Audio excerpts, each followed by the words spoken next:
This lesson is on the art of visualizing as an active reading skill. Your cue words are visualize, infer, and describe. Visualizing is using the words for text to picture and describe the characters and/or settings in that text.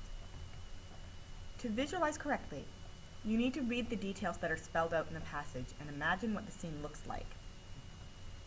Then you need to ask yourself if there are any implied details in the text, something that you can infer what it looks like. If the answer is yes, add these details to your mental picture. Then, write a description of the scene you visualized in your own words. Remember, you're focusing on details here, so you should be using details, particularly details from the text, to support this description. Ask and answer yourself why this scene or character is important enough for the author to focus on. Remember, authors don't do anything by accident. Their words, their scenes, their plot line, all carefully chosen to convey a message. So, make sure you're asking why the author took the time to describe this scene the way he or she did. Practice the skill.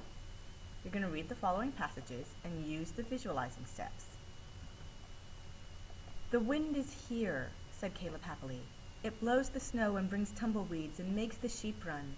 Wind and wind and wind."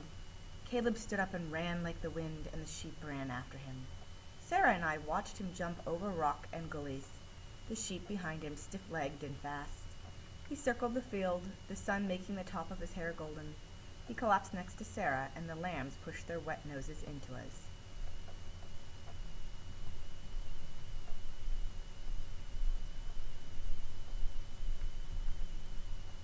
Pause the video briefly and sit down to write your description, including why you think this may have been important to Sarah, plain and tall.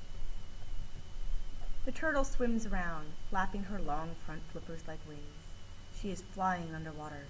She pokes her pinprick nostrils through the silver surface to take a quick breath, so fast, blink, and you'll miss it." Again, pause the video and use it to write your description. Why would this be important? Think about this. Were all the details in the passages visual details?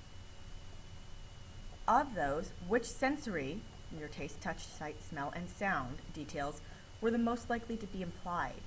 Were the visual details implied, or the details you cannot see?